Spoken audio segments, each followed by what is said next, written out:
Hello and welcome back to the Sidescape Gaming Podcast, episode 104. I'm your host, Jake Burke, and joined, as always, by James St. Charles and Ted Libby. James, we didn't do last week because I was sick. Yeah. But we're back. Because you're not sick. Well, yeah, I'm like, if you hear me coughing, I apologize. Oh, no. But sometimes you gotta cough. You know? Just like the hit Pokemon Coughing. Or his evolution, Ted? What was his evolution? Wheezing. They also had a third one, which was like smogging or smogalicious or something. Smogging. But enough about coughing's evolutionary forms, because this is the Sidescape Gaming Podcast, episode 104, where every Monday morning a new episode goes live on youtube.com. We sit down in Discord over 500 miles, talk about a gaming-related topic, and what games we are playing. This week we are going to talk about video game level design, settings, all that jazz, and also WB's hit new fighting game, MultiVersus. MultiVersus. Ted? MetaVersus. You've played MultiVersus, we all have. Megaversus. What do you think of first games? WB published? I mean, it's also a beta. Yeah, but what do you think of it? I mean, the game is pretty much this. Yeah, right. What is the beta if it's fully out and functional? They had a battle pass part of the beta. It's out. That's the thing about betas now, is they come with a fully operational store. The rest of the game is barely held on together. That store is clean. It's a nice store, man. You could buy things in that store. It's pretty sad how functional that store is compared to the rest of the game. Do you think the game's broken? I didn't get that vibe. No. But it's definitely like there's not a lot of characters. Oh. There's some very stock music-y music.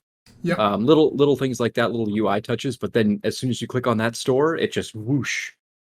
Things for sale, deals happening right now. A red carpet gets rolled out for you. Yeah, pretty much. What do you think of it? What do you think of this WB Smash Bros? I mean, that's literally what it is. It's Warner Brothers Smash Bros. So to describe it is Warner Brothers, which tons of properties over video games, TV shows, movies, theme parks, everything. It's that, and it's a Smash Bros. Clone. I don't know. Maybe that's too rude. No, it's a Smash Bros. Clone. I'm sorry. Yeah, it is everything the exact that's like this same is like a clone. gameplay style. They even let you. They have it like their control setup. They have one that's called Nostalgic, which is just the GameCube, same button layout. But it's the same thing, right? You have two attacks, and then the direction, your left stick directional changes those attacks. So I think you have 10 attacks total, plus a block and a dodge. The dodge is used a lot more in this game than in Smash Bros. Yeah, so where it gets different is like this for normal players. If I was to describe this game to somebody who's played Smash Bros, it's like if somebody watched and played a lot of Smash Bros and tweaked Smash Bros to be very what the people want out of Smash Bros. Like, it's really difficult to be pushed off a ledge and then just fall to your death and try and jump and fail and die. Like, it is very easy. It's very capable of getting back on to the platform or the battle arena. It's much more about, if you want them to die, you need to jump off after your opponent and like kick them off the screen or push them off. It is much more fun. Yeah, it's a lot more like in your face, I would say. I don't know about you guys. It feels not sluggish, but a lot slower. You really have to time things better. It's definitely like you press the button, your character, I mean, think of Bugs Bunny, right? He winds up his fist and then he kapows, and you have to be ready for that like kapow. It's very anti-button mashy. It's very 2D like platformer kind of like fighting, which it takes me back to this one game called Rivals of Aether, which I don't know if it's big anymore, but it is another Smash Bros. Clone where it has this pixel art style and it's like a pixel fighter. Very similar to this, like very slow, but the hits feel like they have impact, which is what I like about this one. It's you feel like you're doing damage, and it's not like hitting like a shield or hit. But sometimes you're hitting a shield, but like it doesn't feel it's like less impactful. Easy to get punted off of the map, and it's also easy to get yourself back on. This, like I said, this is technically in beta, so there's not that many characters. There's like 15, 12, somewhere around a few DC characters, a few Cartoon Network characters. Game of Thrones, there's a Game of Thrones character. There's a very cartoonized Game of Thrones character. No Mortal Kombat characters yet, unfortunately. No, I was looking over the WB properties because I think that's the best part of this game is that they have like a wide variety of shit they can just throw in this game. Yeah. And I hope they just announced that like Rick and Morty are coming with the first battle pass. Sure. I'm really excited to see what else they put in this thing. Yeah. Like Harry Potter's on the table, Mad Max, like Hagrid's just elbowing people. dude. Let me be Hagrid. It's just I really you and want Umbrella. I really want them to bring like Scorpion and Sub-Zero, and it's just as gory. Oh, Like it's just unnecessary. Please. It's like ripping out Harry Potter's spine. Or it's, yeah, exactly. Or it's just the same, this bitch. the same combat from Mortal Kombat, so it doesn't really work here because they're just like. So what do you guys think about the player count? Because from what I've heard, it's for this beta. It broke 10 million. Yeah, that to me like just screams there was a chance where Nintendo could have done something for across all platforms. I feel like they could have come out with like some IP that went across all platforms, but they don't. Well, and this is a capitalizing. It's free and it's on your computer and it's worldwide. I mean, those three things are things Nintendo doesn't. It's going to generate a lot of money because of the battle pass, because of the way you have to pay for the characters. Which it's not like you have to buy to win. It's you play to unlock, which is you start the game with like 3 characters that, from what I read, they like rotate which 3 are unlocked for like everybody. And then you can buy characters with like in-game currency, but you earn a bunch of currency while playing. I mean, it seems pretty decently easy to earn gold coins. It's definitely not predatory, I feel, but it could easily be. So yeah, I mean, so I actually made the comparison to League of Legends for this. Simply because they really, it's a free-to-play game with not all the characters unlocked, and like there's tiered pricing differences. So like Arya, the Game of Thrones character, is more expensive. There's skins and all that kind of. Is that really true? Is Arya more expensive than other people? Yeah. Oh.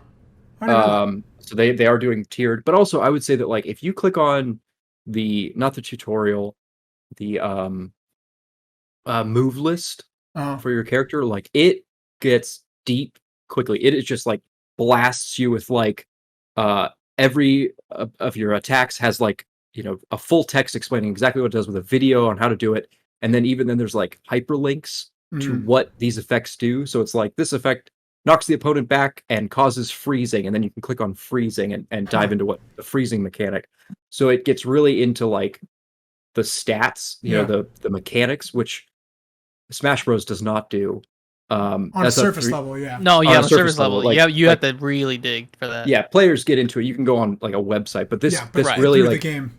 Yeah, kind of like what other games have done that too. But for me, League of Legends of like, we're just really going to explain to you the inner workings of how a platform fighter like this works. That way, we're going to give you as many tools as you can to really like get competitive, because that's what this game is shooting for. They launched a beta with matchmaking multiplayer. Yeah. This is and it was at Evo. It was at Evo. I think they announced it's a beta just so they could get it out in front of Evo, which is really funny considering Evo is supposed to know ahead of time what the games are. Yeah, they paid it. Yeah, but it's definitely like a login. This is not like a couch co-op. You can. There's custom games, but this is very much like I'm going to log in, hit the matchmaking button, and play against random people. And to that effect, the teamwork is a lot more important here. So you guys have played co-op, because I have not. I've only played. I match made 2v2. I haven't used the co-op, but like a lot of characters have abilities that can either hurt your enemies or save your team. Oh, cool. So Wonder Woman's lasso of truth can like save your teammate from falling off the edge. There's a single like custom character like just for the game that is listed as a support. Most of its abilities are more there to help your other player than to deal damage to the other team. So that I thought was really cool. They are really pushing that this is supposed to be kind of like a 2v2 environment. Yeah. Which I think just makes it more interesting across the board. And is it 2v2 is it like Smash Bros 2v2 where there are 2 players on the stage on the same team fighting the other 2 players on the stage at the same team? I believe and your team gets 4 KOs total, I believe. But okay. The difference is like, so let's say there's 2v2 in Melee. In 2v2 in Melee, you can hit your teammate, and in this one, no, you can't. You could just only hit the other team. So that's a little difference. Also, just one thing for the comparison between MultiVersus and Smash, Smash is definitely just a party game. Like it's definitely first and foremost was meant for it to be a party game mean, that just turned a spawn into a scene. Yeah, That's people true. take it seriously, Yeah. but even Nintendo releasing Smash Ultimate stated like, "This is a party game. Yeah. We're making it for fun." Yeah, like Sakurai Stop multiple doing times is this. like Melee is not meant to be this like tournament heavy game. Like Exactly. It's like it was never meant to be what it is. It just happened to be what it is. And now this is the opposite. This is definitely meant to be esports This feels competitive. like this feels like a lot of people watch Smash Bros on Twitch, and then we're like, we can make a modern Western competitive version of what Smash Bros. That's great. I think they've nailed the parts they needed to nail, which was they needed to have good online multiplayer because Smash Bros. Doesn't. And they did. Yep. And I think like having these like unlockable characters and we talked about last week when we were talking about Street Fighter 6 about like what do these games kind of need to do, and the free to play aspect really brings people in. I mean, I would not have paid $30 for this game. Yeah, well, and or $60. Well, like a Smash. Give a direct comparison.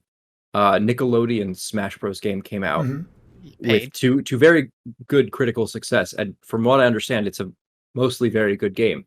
I just never wanted to pay $40 for it. I don't think a lot of other people did. And here we are. None of us own it. Yeah, that James, you that really it, shot them in the foot. No, I did not buy it. Oh, okay. I did not buy it. Yeah, but it definitely really shot them in the foot, like having that paid model, because like it was just, and also they didn't have any sounds like music or any like of that IP that this game does have. So this game treats their IP really well, which I'm like really just happy about. There's been a lot of comparisons frame by frame on like certain jump animations that'll be like right out of a Superman book, or like The Dark Knight like Returns, which is this really famous Frank Miller book. There's a jump that Batman does, and eventually he strikes the pose of like him jumping in The Dark Knight Returns, and it's like that's really cool. Like the amount of like tender like really curating their jumps and stuff to match what they would do is really cool. Reminds me of like Injustice or Mortal Kombat, like just the DLC characters or these characters. Like there's just a lot of attention to detail to some of their moves. Yeah, or even like Dragon Ball Fighters, like something like that. So there's definitely some with these new characters that keep coming out. I think it's gonna keep the game alive, and that's not why Nickelodeon just really didn't have stuff coming out. And I don't know, it's still around, but didn't have voice lines. Like that was a big thing. Didn't have music. Nickelodeon or Viacom wouldn't give them the rights to the voices, which so they already like it's just okay. Yeah. Well, at least here's one of them here's what you could have been their own game here. Yeah.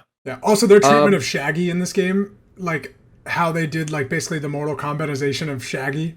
Like, well, it's a meme. It's a meme. All the stuff that Shaggy does is the meme. Where he's like powering up. He charges like his It's like, what the? Well done. Well done. It is. I think that the actual characters, and I just messed around with a lot of them in training mode. As someone who doesn't play Smash at all, I thought a lot of the characters were kind of complicated. Yeah, they do have a lot of. Everybody's got a thing that's just kind of weird. Yeah. And it, I'm trying to think. I played Wonder Woman and Superman. They were fine. Pretty standard stuff. I enjoyed Superman. That's who I played as a lot. Yeah, and when I played Superman, there's a mastery system. As you play a character, you level them up, and there are perks. So there's a whole bunch of different ways that, without paying money, to integrate new ideas and effects, and a lot of those bounce off of your teammate. A lot of those effects will reflect on your team as well, which is really cool. But then some characters like Bugs Bunny, who you would think is just kind of a silly, goofy character, has like a whole bunch of these weird, like, he's got like a teleport, like a ground teleport. Yeah. Which is, I don't know how to use that. He's got like this thing where random items will generate, and you kind of have to pick the right one. So it's got depth if you're looking for that. I was not, but if you want that, it's definitely there. Yeah, I'm excited to see how this game progresses in the next like year and some change and. Yeah, and have you guys played like a split screen custom game yet? No. So I have not, but the training mode, which I appreciate, just allows for all characters to be played. That's really cool. Which I really liked. I'm pretty sour on free to play games, just not in general, but also just because like I hate it. League of Legends pioneered this method of like, we're going to release a new character, they're going to cost money, and they're probably going to be overpowered for 2 weeks until we nerf them. Yeah, right. That partially that's just how games work, but also like, a lot of people buy those characters on day one, and I could definitely see that happening here. So I'm not super psyched about that, but there are a lot of methods to get characters without paying money, and there's a lot of ways to try them without paying money as well. League had the PBE, which was like the beta kind of like playtest realm where you could play anything. You could play any character you wanted, which was That's great cool. if you got into it. And then they like made it so you couldn't get into it. So Yeah. I hope this MultiVersus has a beta that you can opt into and just play whoever you want Yeah. and just test things out. Because that'd be like a really cool thing, just for like a low barrier to entry to play a beta. Yeah, and fighting games have always they're pretty unique in that there's like a scale of like this character's OP, and then characters get less good, less good, less Yeah. good, and Which then that's always it kind of nice. swings back around to where nobody's ever played against this character, so they don't know how to deal with it. So Right. characters can get so bad that they get good again. And I think this is primed and ready to have some weird stuff kind of come out of nowhere if you're watching like a tournament. Yeah. This game is also going to live and die on the IP that gets brought in. And that they got to really nail what characters are coming each time. So I'm curious about that. Yeah. You're right down there, James? You have a big old smirk on your face. I'm just thinking about About what? He's really excited to play as Fred. The mystery No, machine it's is just its it's own. just The whole there's car. like there's just some really fun stuff that I foresee them doing, Mhm. and Yeah, do you still have that list like- up? Do you know some random WB properties that could be in this that, game? you know, I was looking at it before, but there are definitely some things that they could do that stretch beyond like what we would like normally I think. mean, like, Dude, LeBron they- James is in this game, and that's that fucking was hysterical. yeah. LeBron James Yeah. is one, but there's some other stuff that like I've read about that is just they have more access than Smash, than Nintendo, Mhm. and it's insane. So I think there's a lot of potential here that we're not yeah, quite seeing. anything from Adult Swim. Yep. Yeah, okay, Adult Swim. It's like Johnny Bravo. We're going to get him. in Well, this so game. anything from Cartoon Network. Yep. Anything from Hanna-Barbera, which is a different. I thought that was Cartoon Network. Yeah, so anything there's from DC, also some anime potential Yep. as well. So anything from New Line Cinema is Yep. technically on the board. Dude, they're going which to have some includes- like Lord of the Rings. Yeah, Lord of the Rings. Friday the 13th is on here. Nightmare on Elm Street. These are all like, remember all those fun characters from Mortal Kombat? Yep, they're all coming All back. technically viable. Yeah. Terminator. Fuck, this is such a good idea. The Mask. Like, there's a whole bunch of stuff. The Mask could be a great character. The Mask. Whoa. That would be Technically, Bruce Lee movies are all Warner Brothers. Yeah, I so actually like the idea of like all like fictional characters and Bruce Lee. Yeah. the just the extent of WB, like people don't realize what this game could be. Yeah. And we're just getting a glimpse, and I feel like they can carry this game for years with content. Yeah, I'm excited to see how it So, works. I'm yeah. excited to see how it progresses, and I think it's a great idea and a great game. So Yeah, I wonder how quickly it will progress, how much yep, they will be adding new stuff to it. Because League of Legends in its heyday was rolling out a champion, I believe it was every month, maybe even every 2 weeks. I don't quite remember, but it was fast. I don't think they're going to do it at that kind of pace, but I really don't know. yeah, I'm curious. I mean, that's the big thing is just how your content roadmap is and how well the plan's executed. I mean, shit, Avengers, couldn't hit a single date on any of their shit. And Yeah. now it's dead. But also, we're technically in a beta, so this might not even be the full character list. Well, Fortnite is still in a beta too. So Yeah. It's like if I were them, I would just stay in beta for a long time. Yeah. Yep. There's But I no mean, point even when you releasing. What does download releasing it, do it to you? says it says MultiVersus open beta. So Yeah, Yeah, that'll but have to what change. does releasing do for them? They still have their battle pass. They're gonna still have their market. Nothing. They just it does nothing. yeah, it's just a work Unless in progress game. It'll until they do it, then it'll be some marketing kind of like thing. Hey, now it's fully released. Get this. I'm So- excited for when exactly. Fortnite finally fully releases. That'd be pretty good. Yeah. Oh, I have something to talk about. Oh, well, let's talk about it Speak- now. Speaking of Fortnite, Okay. I've been playing Fortnite That's too with some bad. friends. What? No, I totally forgot to like pre-prep you guys that I've been playing Fortnite, but I have been this past Okay. weekend. We were playing 3s and 4s, and then a duo. No build mode. Yeah. This is Jake. I think I've heard no build mode is very popular. this is our game. I think Jake. It is pretty good. Like How the many Star Wars potential. characters can I buy right now? You could buy a lot. None. No, you can't. I think it's all. Wait, Star Wars over? You could fight Star Wars characters in the map. Yeah, so you can only buy it at certain times. Everything is limited time. Yeah. Are you sure? Maybe you can buy it. I don't know. I can't buy it. Just a plain white Stormtrooper skin, and that's my only skin in Fortnite, and that's all I care about. That's really cool. I definitely kills people with a lightsaber. But it's really addicting and fun, and it's fairly balanced. Like I was surprised. Like the building, I feel like is dumb. Yeah. But the no build, we're having a blast, and of course people are like Fortnite, but this mode I think is keeping the game alive because I see a lot of people going back to it, and I thought building was really cool and unique that I wanted to take no part of. Yep. And I think that's kind of how they felt about it as well. Yeah, and I think that this mode coming out though is really good. Like that was something and they kept it because at first it was like, hey, what if we did no build? And it was like, whoa, actually this works. So so how is it like every match is filled and everything? No build? Yeah, every match filled, 100 something players. Can't remember if it's 150. Might be like Warzone. You drop in normally, but everything's kind of gated in the sense that you can't like drop too fast. You have to have a mandatory like open your chute kind of thing. Land on a building, you loot up, wherever you land. It's like normal loot. Yeah. But you have a fixed inventory of what you can carry. So you can only carry like 5 items. Okay. That includes your guns. So it'd be like you have usually what people do is they have 2 guns, some health items, and then maybe some like grenades or something like that. And that's it. That's all you have.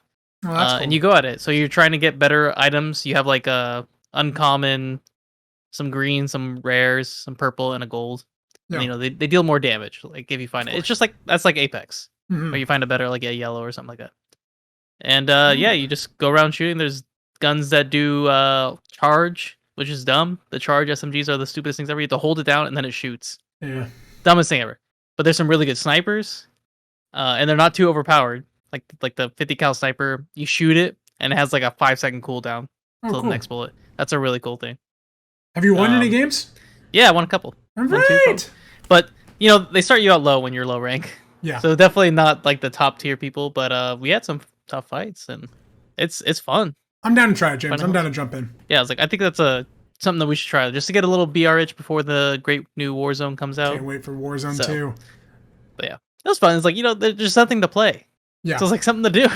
She's like, you want to play Fortnite? That's the next thing said on that. I'm like, all right, I'll play Fortnite. Like, all right, I'll just try Fortnite, I guess. And I was like, oh, not too bad. Well, yeah. Can I transfer the topic to our other main topic? You have more Fortnite related things. Transfer. I too have been playing an older game. I've been playing Dark Souls 3, which is just random, but it was on sale. It was a really good deal, so I bought Dark Souls 3. Guys, these From Software games are pretty good. They're pretty good. They're pretty good. They're pretty good. Yep. Yeah. If they made an open world From Software game, I bet it would fucking light the It'd world probably on fire. get Game of the Year. Yeah. Yeah. I bet it would be an insane seller. No, I'm playing Dark Souls 3, and I don't really need to talk a lot about Dark Souls 3, but it's very good. Very much enjoying it. It's very, it's fun, because I've only played Bloodborne, Sekiro for like 10 minutes, and this game, and Elden Ring, and now I'm back to Dark Souls, and then this is, I really like it. I've never played Dark Souls. Did you play Demon Souls? Yeah, I played like 2 or 3 hours of Demon Souls, but the game, it was a very tough game, which I've heard Demon Souls is like one of the harder Soulsborne games. One of those. But Dark Souls 3, I think, is just a really good game. The setting, what this topic is, I want to talk to you guys about the kind of level design, settings, and locations in video games that kind of stand out to you. But From Software, I think, is like the king of level design settings. And Dark Souls 3 is very knights and castles and shit. But I started thinking a lot about Bloodborne and kind of that world, that gothic horror world, and what Yharnam is, and just their level design throughout Yharnam. It's just kind of unparalleled, and I wanted to kind of talk to you guys about what level design from certain games that you think is like some of the best, and then also these like standout settings from games that really there's nothing like them. So I kind of wanted to pick your brain and just throw out some ideas and things that you guys love about level design. I think what's always great about the Dark Souls, Soulsborne series is that moment where you are in this huge level and you go down this elevator shaft and you walk to this door, and like somehow this door has connected you back to the building that you were in, and you're like, right. Oh my God, I'm fucking here again. Oh, this is so cool. This is how this wraps. And like, really, I've never played a game unlike Soulsborne's that do that kind of like, holy crap, you've managed to make this incredible maze that's led me back here to safety. It's like just such a great concept. And Elden Ring had that, but to a much lesser extent. than all of their other games. So, what kind of level design stuff do you guys like stand out to you in the top of your heads of like just something that's maybe changed the way you view video games or kind of standout stuff? I'll go, I guess. Yeah. So speaking on level design, I think I'm gonna take the route of more roguelikes that are randomized. And the first one that comes to mind is Binding of Isaac, which it's a pretty crazy way to make a game when everything's kind of procedurally generated randomization of each room you enter, which is spawns as you enter in. Yeah, And because each room is procedurally generated, right? It's not like Hades where it's like placement of rooms. Hades. So Hades would be my next one. I'd go to. Sorry. But no, you're good. But the way Binding of Isaac is very formulaic in the sense that like certain rooms can have these certain properties and they have these certain enemies, and everything's kind of like it just happens, like it's just generated that way based on your seed. But then Hades has this kind of like what you're getting into on each level. It has this sort of layout. The enemies can differ. There can be like maybe like a elite or here, but also the items you have and then the build you go. It has this very kind of like it keeps you playing because there's like of course different enemies. That's the rogue like aspect of it. Yeah. But the map is very familiar. The story is very fluid, and the sort of bonds you make with a lot of the characters carry you through the run. So even though you have like the exact same bosses, or sometimes it could be a different boss, but you have the exact same kind of route, it's still pretty familiar. Whereas Binding of Isaac, you'll have a random boss on each floor. At the very end bosses, you'll have like the same one. So level design aspect, I like Hades more than Binding of Isaac just because it's fixed, but it's fluid. So at this level, this person's trying to stop you. At this other level, this person's trying to stop you. It feels a little bit more like proper. Whereas Binding of Isaac is just very formulaic, and you're just playing it just to get through. Yeah, there's a lot of chaos in Isaac. Yeah, I was gonna say, Hades removes that sense of chaos, that fear of like, oh god, what's gonna happen next? Yeah, right. Like, okay, I know I'm gonna have this store here, or I know I'm gonna have this here, and I'm gonna have this money. Whereas this one's like, oh, okay, I don't know, I might have a double item room, I might have this. Yeah, you push open that door in Isaac, and it's like, oh fuck, what's going to happen? So it's like controlled chaos for Isaac, but it's like proper. I feel like level with the roguelike aspect with Hades, which again, I don't think I've ever seen a game like Hades do that yet.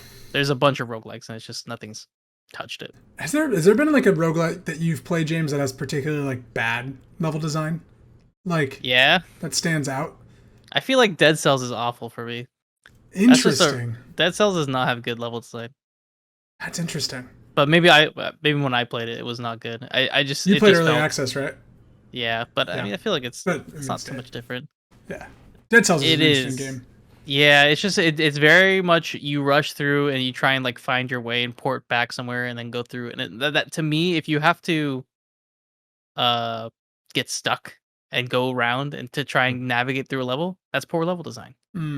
Yeah, it's not really gating you to the next part, or yeah, it's kind of weird, like procedural Metroidvania almost, kind of like nature to it. That's like but it's this forced exploration that's kind of pointless when your goal is to try and like rush through. And that's how I feel about Rogue Legacy. Like, I think Rogue Legacy is great for like the loop that it has.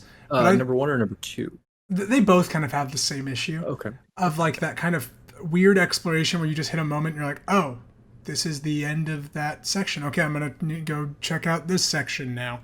And I like it's just such a momentum killer of like there's like hard stops. Yeah, momentum stops. That's a good way of putting it. Is poor level design. I feel. I mean, I understand like sometimes they have to be that way. Like, oh, you have to like find your way, and that's fine. Yeah, I like some exploration, but not in my timed roguelite. Yeah, that I'm trying to fight through. Well, and Dead Cells like has a legitimate timer on certain rooms. Yeah, it's interesting. Those are two I just didn't even think about. Yeah. Ted, what were your level design thing? Like, did you have a standout level design?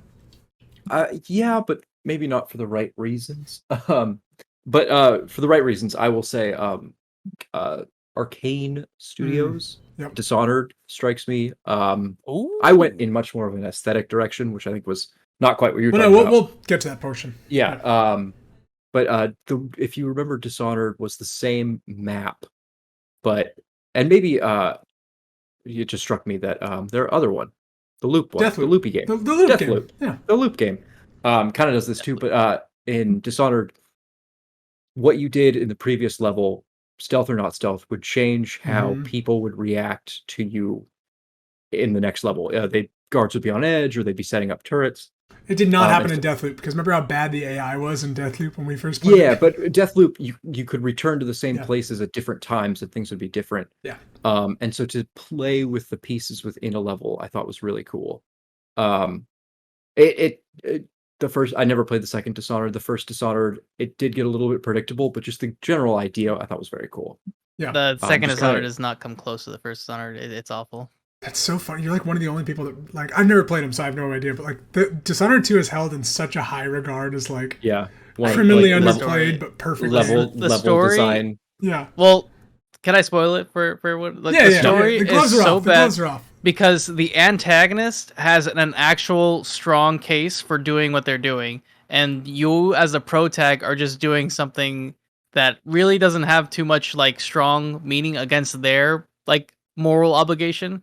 Basically, they have a moral right to the throne, and you're just like trying to like protect your dad who didn't have a moral right to, and you kill the person, and it's like, wait, that doesn't make sense. They actually had like a justification. That's politics, baby.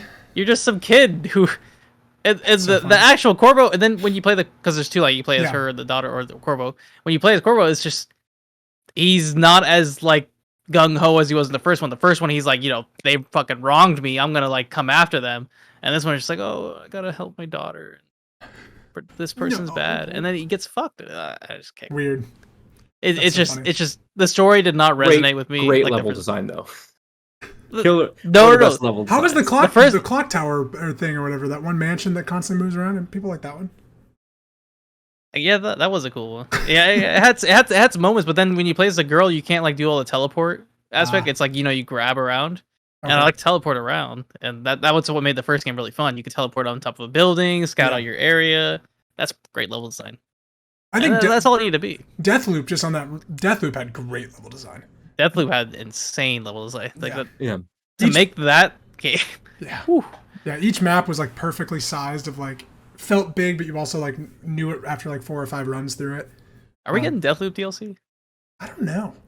I would love some. Me too. I'd like I'm just give me another Deathloop. I'd play Deathloop too. A Doom Eternal DLC, a Deathloop DLC. Give me something like that. Dude, Doom Eternal. That was another game that had just great level design. That Bethesda Studios, they do pretty good work on shooters. Yeah, I know they had to push a lot of their roadmap because of COVID, but they did have some DLC stuff coming out. Yeah. I believe Doom Eternal was supposed to have a big DLC package. I think it got one. It had one, but I think it's supposed to have more. Oh, okay.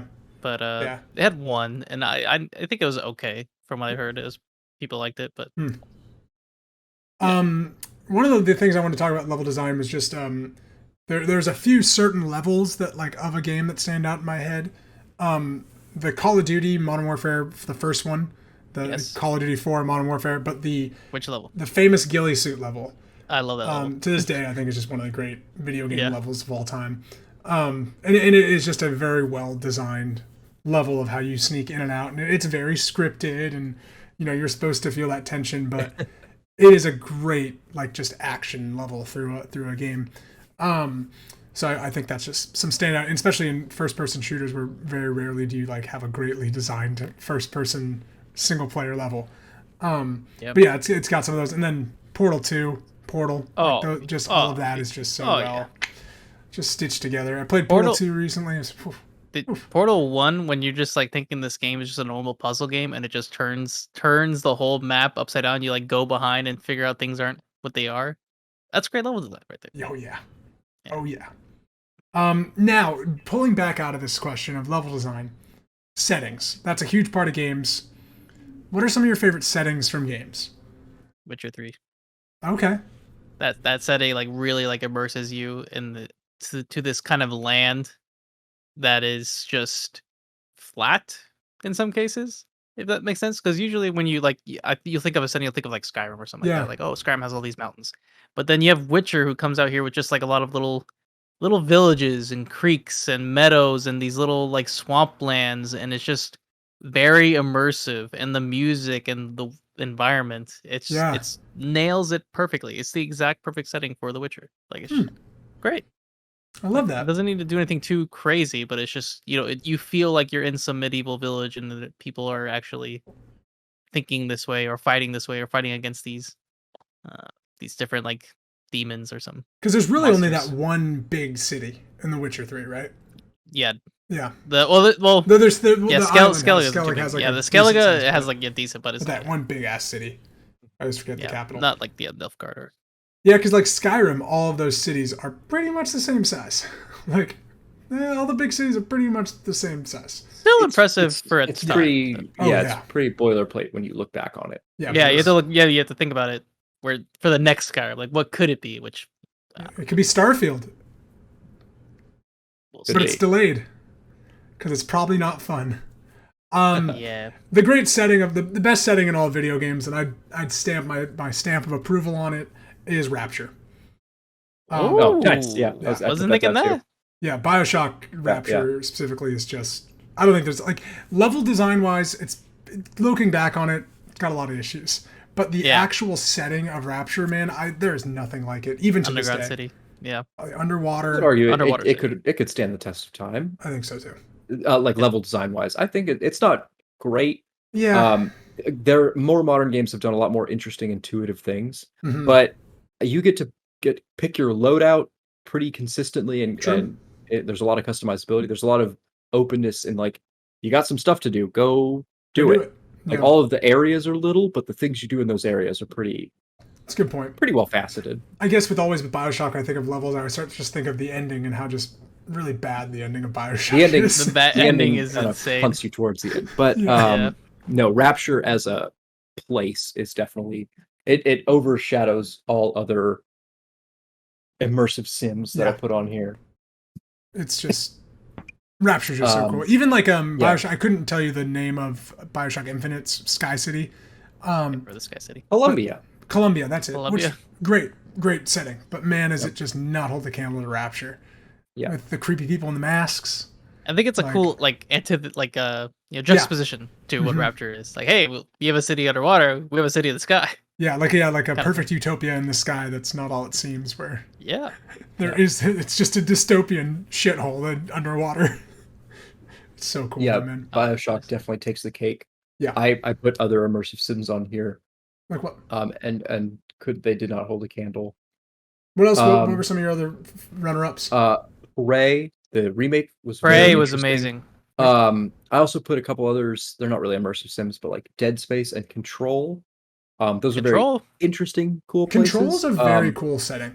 The setting is definitely interesting. It's like you would think of like some government building, and then it just completely opens up. Yeah, it doesn't really like the only thing that it does to gameplay is makes you in a condensed hallway. Yeah, but the setting is overall very. But the cool thing about Control is like, I mean, a slight spoilers or whatever, but like anytime that you'd open up a door and then you'd be in like an entirely crazy ass fucking room that didn't match the room you were just in. Yeah. Also, Control's got the fucking ashtray maze, which is like still one of the coolest gaming things we've done in the last 10 years. Yeah. With the rock song. Oh, take control! So dope. That was beautiful. That's pretty much what that song is. That is that song, yeah. What else do I have on my list? Brutal Legend. Oh, yeah. Brutal Legend. Just a total teenage fantasy of what a 1980s hard rock album looks like. Yep. I have not played that game in 15 years, so I couldn't tell you if it holds up. But I remember it doesn't. It doesn't, Ted, because I played it like 2 years ago. It doesn't hold up. I played it in 2020.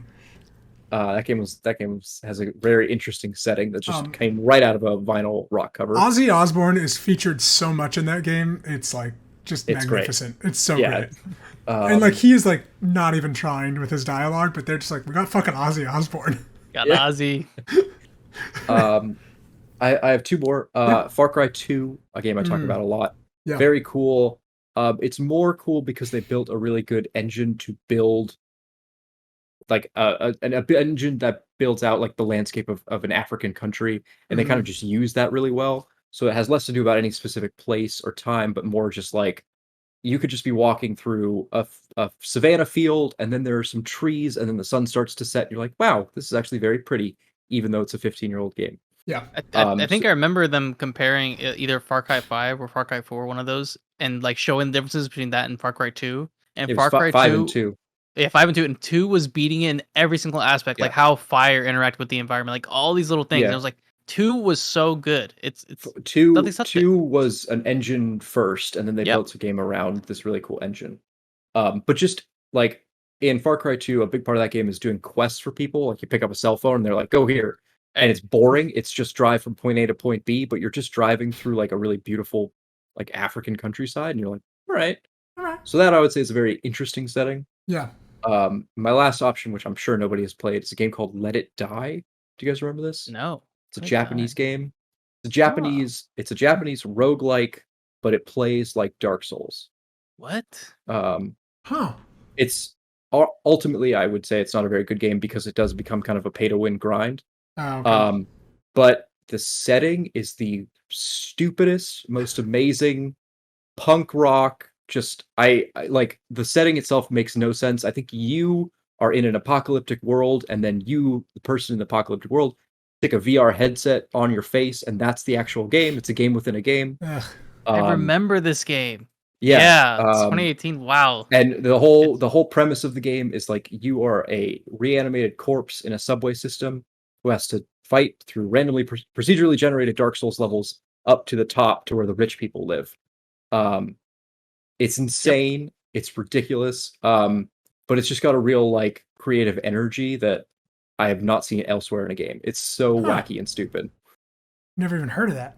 I kind of want to check it out. It's a really good 6-hour game in that after 6 hours it gets really boring. But the initial like few hours of it is a very wild ride. Interesting. Yeah. Let it die. I'm reading reviews, it's pretty positive. It's a really good game. I mean, the only problem is that it's free to play, and so eventually they kind of have to get you into. It's a free to play single player game, so you eventually have to get into this grind. It's a gacha game. Yeah, it's kind of a gacha game. How do we make you spend money? Yeah, but the first 6 to 10 hours, very good. Interesting. It's wild in a way that only Japanese games can still be. Nice. Two other settings that just kind of to jump on that. Uncharted has always some great fun settings, but Uncharted 4 I think has just some of the great like what an adventure game settings can be. The whole pirate island at the end of Uncharted is just awesome. Where Libertalia is just such a cool area. So I think just Uncharted is one of those things. They got some cool places. There's one great. It's got the best train level of all time, where you're on a train in Uncharted 2, and it just changed my life as a gamer. I was like, man, if video games can be like this train level. That train level is talked about all the time. Dude, it's so fucking good. I've played that train level. The car through the city. Yep. That's another one. Yeah, the car through the city in Uncharted 4 is just awesome. Yeah. There's a great chase. The set pieces in Uncharted are just awesome. And then also God of War, the 2018 version. The new one, yeah. The new one is just that setting. And that world is... Come on. Wow. James, we're getting a second one. It's coming. Right. I can't wait. It's going to be good. You got a PS5 to play that, boy. Yeah, Come on. Break it out.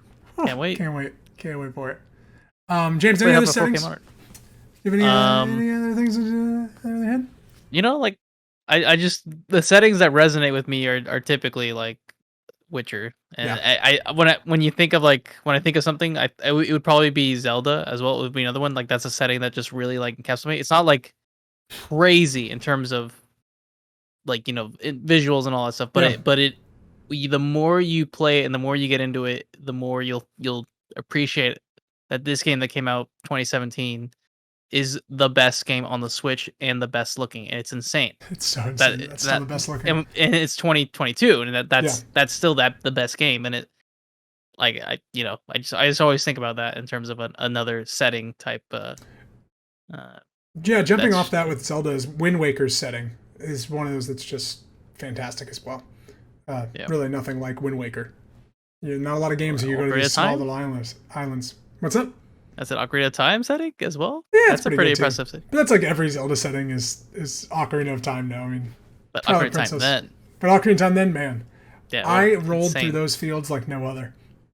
Yeah. Those chickens. Oh yeah, fuck the chickens. Yeah. Young Jake did not understand that attacking the chickens would kill you. It's just something that my brain could not comprehend.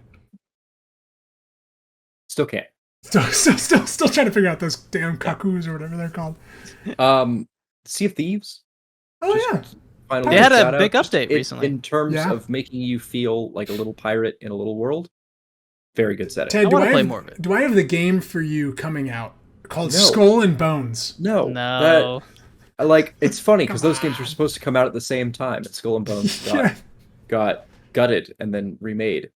Something like now that Sea of Thieves exists, something about playing a really serious pirate game just sounds so stupid. Sounds so boring. Yeah.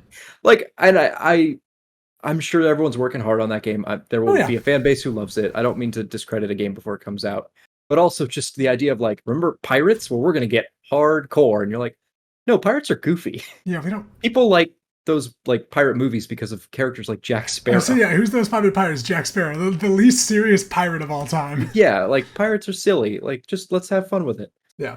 So that was just my last minute thought there. Sea of Thieves. That is a game I do often think about going back to, but never want to, because like it's a time commitment. And James, we're about to play a game called Played Up, which I'm sure we will talk a lot about next week. Yeah, let's table it for next week. You know. And then we'll circle back. Then we'll plate it up and serve it next week. You know what I'm saying? Yeah, exactly. Thank you so much for watching episode 104 of the Side Escape Gaming Podcast. That's James. That's Ted. I'm Jake. And we will see you next week.